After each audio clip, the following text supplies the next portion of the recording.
இயேசுவில் அன்பார்ந்தவர்களே, இஸ்ரேலே கேள் என்று தான் தேர்ந்தெடுத்த இஸ்ரேல் மக்கள் கூட்டம் முழுவதற்கும் கடவுள் கட்டளை கொடுப்பார்.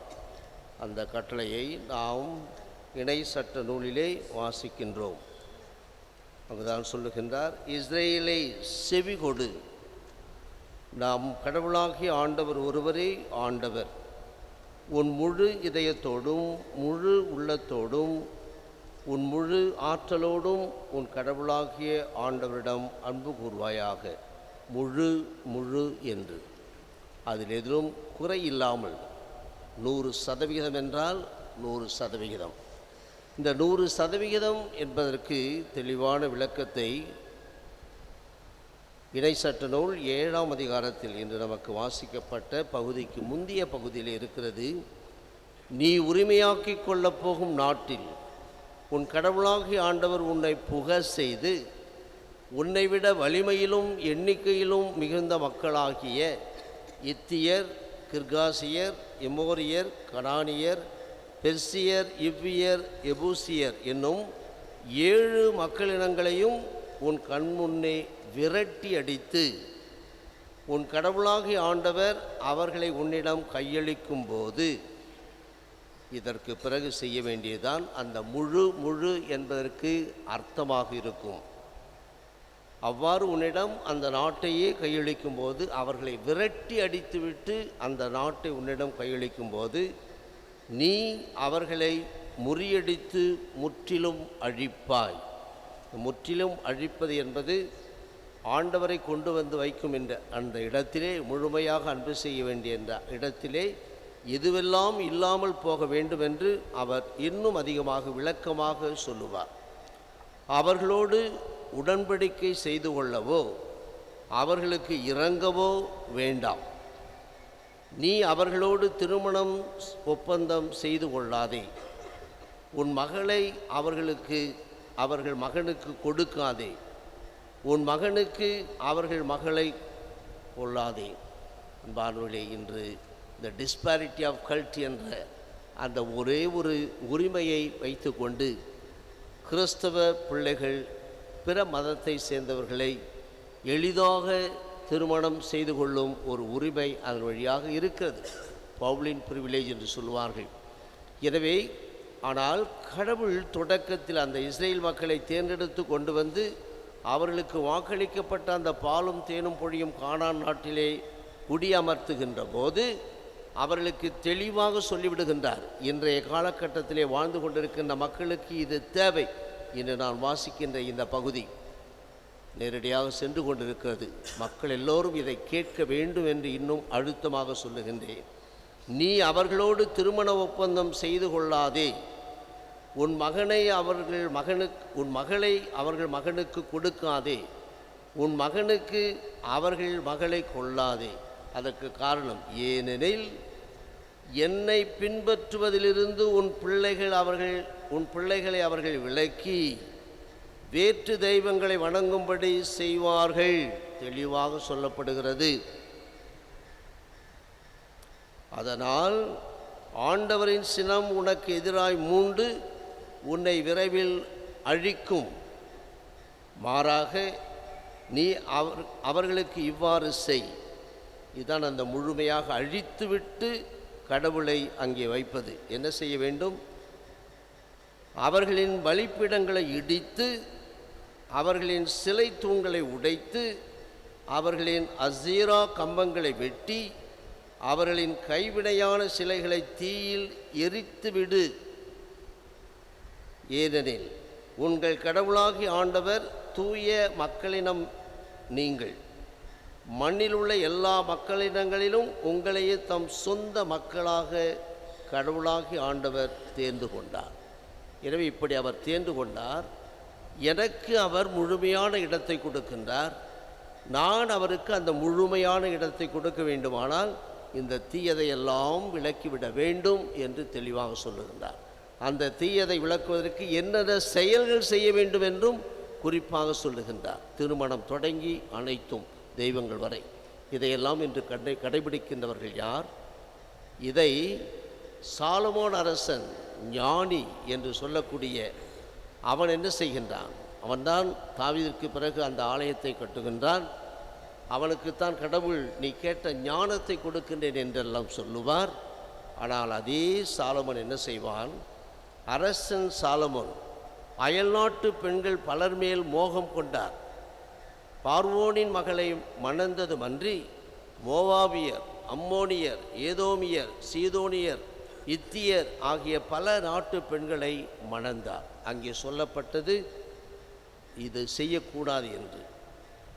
அவ்வேற்றினத்தாரை குறித்து ஆண்டவர் இஸ்ரேல் மக்களிடம், நீங்கள் அயல்நாடுகளிலிருந்து பெண் கொள்ளவும் வேண்டாம், கொடுக்கவும் வேண்டாம், ஏனெனில் அவர்கள் தம் தெய்வங்களை வணங்கும்படி உங்கள் உள்ளங்களை மயக்கி விடுவார்கள். எனவே தான் இவன் அவ்வாறு செய்த காரணத்தினால் அவனிடமிருந்து அவனுடைய இதயத்தை வேற்று தெய்வங்களை பின்பற்றும்படி மாற்றிவிட்டனர். அதிலிருந்து தான் சாலமோனுடைய அழிவு உண்டாகும் அன்பானவர்களே. எனவே இப்படிப்பட்ட அந்த இதயத்தின் அன்பை நாம் உணர்ந்து கொள்ள வேண்டும் என்பதற்காகத்தான் புனித மேரி மார்கரெட் அலகோக் என்பவர் வழியாக அந்த திரு இருதய பக்தியை இந்த உலகில் நீ பரப்ப வேண்டும். என் இதயம் மக்களுக்காக எவ்வாறு பற்றி எரிந்து கொண்டிருக்கிறது என்பதை நீ அவர்களுக்கு உணர்த்த வேண்டும். இது எந்த நிலையிலும் அணையாது எப்போதும் எரிந்து கொண்டே இருக்கும் இந்த பக்தியை நீ அவர்களிடம் பரப்ப வேண்டும் என்று சொல்லுகின்றார். அந்த அன்பில் அவர்கள் நிலைத்திருக்கின்ற போது அவர்களை நான் நிறைவாக அன்பு செய்வேன். அவர்களுக்கு ஏற்படக்கூடிய அனைத்து துன்பங்களிலிருந்தும் அவர்களை பாதுகாப்பேன் என்று சொல்லுகின்றார். அன்பானவர்களே, ஒரு சில நாட்களுக்கு முன்னால்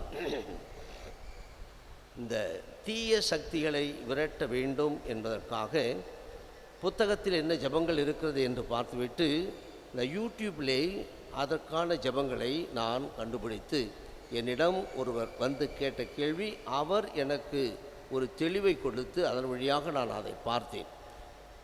அதை பார்த்த பிறகுத்தான் அன்பானவர்களே, நாம் எந்த அளவிற்கு கவனமாக இருக்க வேண்டும், முழு கவனமாக இருக்க வேண்டும். இந்த தாலி, திருமணத்திற்கு மையமாக இருப்பது தாலி. அந்த தாலி நீ சென்று வாங்குவாய், உனக்கு தெரிந்த நகைக்கடைகளில் வாங்குவாய்.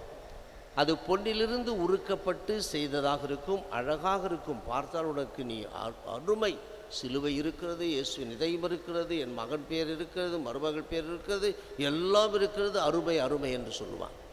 ஆனால் அந்த தீய சக்திகளை விரட்டும் அந்த ஜபத்தில் என்ன சொல்லப்படுகிறது என்றால், இந்த சிறிய இந்த தாலியில் எடுக்கப்பட்ட தங்கங்கள், அந்த தங்கங்கள் எல்லாம் எதிலிருந்து எடுக்கப்பட்டது? ஒருவேளை அந்த தங்கமானது வேற்று தெய்வங்கள் இருக்கின்ற அந்த பகுதியிலிருந்து எடுக்கப்பட்டிருந்தால் அதனுடைய தாக்கம் இந்த தாலியில் இருக்கும். எனவே தான் அதையெல்லாம் போக்க வேண்டும் என்று அந்த ஜபத்தில் இருக்கிறது. அந்த ஜபத்தை வாசித்த பிறகு நாம் உண்ணுகின்றோமே உணவு, அதை பார்த்தாலும் எனக்கு பயமாக இருக்கும். அதனால்தான் நாம் என்ன செய்ய வேண்டும்? சிலுவை அடையாளம் வரைந்து சாப்பிடுவது. ஜபம் செய்ய வேண்டியது கட்டாயம். உணவருந்துவதற்கு முன்னும் பின்னும் எந்த அளவிற்கு அதற்கு முக்கியத்துவம் கொடுக்கின்றோம் என்று எண்ணி பார்ப்போம். குடும்பமாக இருக்கின்ற போது பொதுவிலே சொல்லுகின்றார்கள், நீ விரும்புகின்றாயோ இல்லையோ அந்த ஜபம் உனக்கான ஜபமாக மாறிவிடுகிறது. எல்லோரும் நல்ல முறையில் யோசித்து பாருங்கள். நீ தனித்த நிலையில் யாருமே இல்லை, நீ மட்டும் சென்று சாப்பிடுகின்றாய் என்றால் ஜபம் சொல்லுகிறாயா? பெரிய கேள்விக்குறி, சிந்திக்க வேண்டிய ஒன்று அன்பானவர்களே. ஏன் சொல்லுகின்றேன் என்றால், அந்த நிலத்தில் உழுகின்ற போது அந்த நேரத்திலேயே ஆரம்பித்து விடுகின்றது அந்த சந்தேகம். அந்த உழுகின்ற கலவை, அந்த இரும்பு, அது எதிலிருந்து செய்யப்பட்டது? ஏதாவது வேற்று தீய சக்திகள் நிறைந்த ஒன்றிலிருந்து ஒரு கலவை அங்கே இருந்தால் அங்கேயே ஆரம்பித்து விடுகிறது விஷம். விஷம் அதில் விதையாக போடப்படுவது. அது எந்த நிலத்தில் விளைந்தது, யாரால் விளைவிக்கப்பட்டது, அதை விளைவிப்பதற்கு முன்னால் அவர்கள் என்ன ஜபங்களை எல்லாம் சொல்லிவிட்டு அதை விதைத்தார்கள். அருமை அருமை அன்பானவர்களே. அதனால்தான் ஒவ்வொரு காரியத்தையும் செய்வதற்கு முன்னால் இந்த பாதுகாப்பை பெற்றுக்கொள்வது, இயேசுவின் பாதுகாப்பை பெற்றுக்கொள்வது. இயேசு நம்மை இடைவிடாமல் அன்பு செய்கின்றார், இதை உணர்ந்து கொள்வோம். இன்று அந்த முழுமையாக அன்பு செய்வதற்கு சிறந்த ஒரு நேரம். இதய மாற்று அறுவை சிகிச்சை ஒவ்வொரு திருப்பலியிலும் நடைபெறுகிறது. ஒவ்வொரு திருப்பலியிலும் நன்றாக மனதில் வைத்துக் கொள்ளுங்கள். ஒவ்வொரு திருப்பலியிலும் இதய மாற்று அறுவை சிகிச்சை எனக்கு நடைபெறுகிறது. நான் ஆண்டவர் இயேசுவை உட்கொள்ளுகின்ற போது அந்த இதயம், இயேசுவின் இதயம், அந்த இதய மாற்று அறுவை சிகிச்சை, அந்த இதயம் என்னில் வந்து உன் இதயத்தை என் இதயம் போல் மாற்றுகின்றேன். நன்மை வாங்கும்போது, இதை உணர்ந்து ஜெபிக்கின்ற போது கடவுள் நம்மை மேலும் மேலும் புனிதப்படுத்தி அவருடைய அன்பில் நிலைத்திருக்க வைப்பார் என்று சொன்னவைகள் எல்லாம் திரும்ப திரும்ப இந்த நாள் முழுவதும் மனதிலே ஓடிக்கொண்டே இருக்கட்டும். இன்னைக்கு காலையில் இன்னைக்கு பூசை, ஞாயிற்றுக்கிழமை ஆண்டவர் சேகடாப்பு அங்கே வைக்கிறாரு, இன்னைக்கு ஆண்டவர் வராரு, ஓடும் அங்கே ஓடுவோம் இங்கே ஓடுவோம், எல்லா இடமும் ஓடுவோம். ஓடுவதால் கிடைக்கக்கூடிய பலன் கிடைக்கவில்லை என்றால் எத்தனை கோவிலுக்கு ஓடினாலும் பிரயோஜனம் இல்லாமல் போய்விடும். இயேசுவின் அன்பை முழுமையாக சுவைப்போம். ஆமென்.